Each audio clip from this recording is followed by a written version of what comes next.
Inilah kisah nyata dua peneliti dunia yang takluk pada cahaya hidayah. Bukan karena debat, bukan karena mimpi, tapi karena satu ayat. Ayat yang mengubah segalanya. Namanya Dr. Richard Coleman, seorang pakar linguistik dan sejarah teks suci dari Inggris. Selama puluhan tahun, ia mempelajari Injil dalam bahasa Ibrani dan Yunani kuno. Namun satu kitab selalu ia anggap tidak layak untuk dikaji secara akademik. Al-Quran. Saya kira itu cuma kitab dogmatis, penuh aturan tanpa makna, katanya dalam sebuah wawancara ilmiah beberapa tahun lalu. Di belahan dunia lain, di kota Hangzhou, China, seorang ilmuwan muda bernama Dr. Wei Lian tengah naik daun. Ia ahli dalam bidang fisika partikel dan komunikasi kuantum.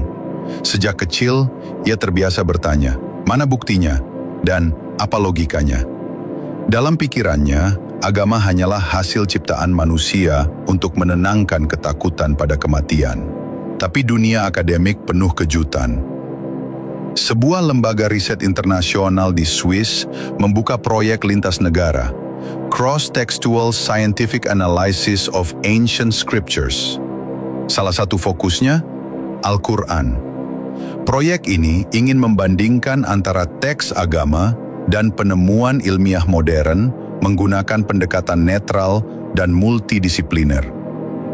Richard dan Wei Lian dipilih karena satu alasan. Mereka tidak punya afiliasi religius yang bisa memengaruhi objektivitas. Mereka dipasangkan. Saat pertama kali bertemu di Zurich, suasananya kaku. Richard membuka dengan guyonan sinis. Saya tak sabar membuktikan betapa teks ini cuma karangan padang pasir. Wei Lian tersenyum sopan. Kita lihat saja, sains tak kenal emosi. Mereka mulai membuka lembar demi lembar, membaca ayat demi ayat, menganalisis susunan bahasa Arab klasik, memeriksa terjemahan, mencari inkonsistensi. Tapi semakin mereka membaca, mereka justru menemukan sesuatu yang tak biasa.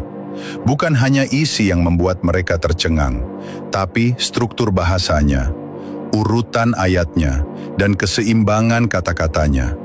Semuanya seperti dirancang dengan presisi matematis.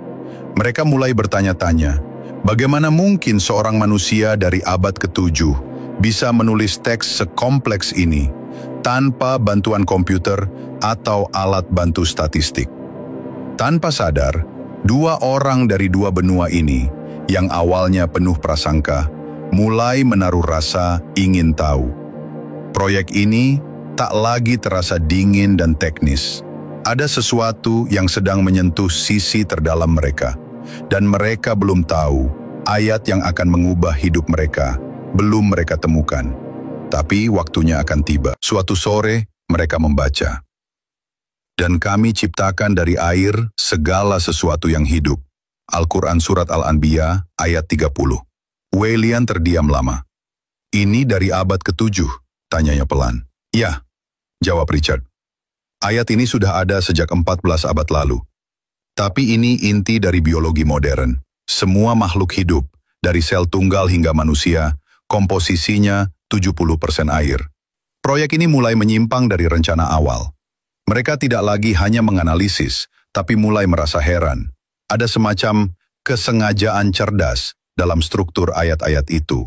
Tapi titik baliknya belum datang, karena di antara semua ayat yang mereka baca, ada satu ayat yang nanti akan menggetarkan batin, bukan pikiran mereka. Namun untuk saat ini, keduanya masih memegang kendali logika. Mereka belum sadar bahwa proyek ini bukan hanya penelitian, tapi undangan lembut dari Tuhan yang sedang mengetuk pintu hati mereka. Perlahan, pasti. Suatu pagi yang mendung, Richard membuka lembaran tentang embriologi. Ia membacakan ayat yang membuatnya terdiam beberapa menit. Kemudian kami jadikan air mani itu sesuatu yang melekat. Lalu kami jadikan sesuatu yang melekat itu segumpal daging. Al-Quran Surat Al-Mu'minun, ayat 14.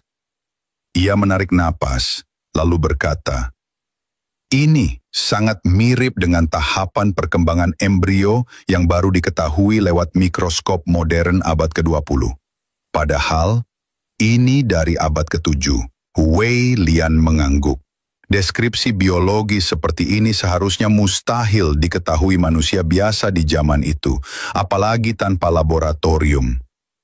Mereka lanjut membaca ayat tentang pegunungan yang disebut sebagai pasak bumi, fungsi atmosfer sebagai pelindung, dan penciptaan manusia dari tanah liat.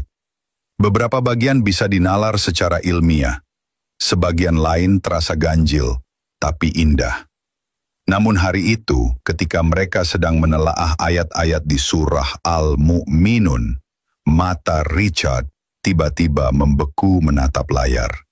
Ia membaca keras-keras. Apakah kamu mengira bahwa kami menciptakanmu secara sia-sia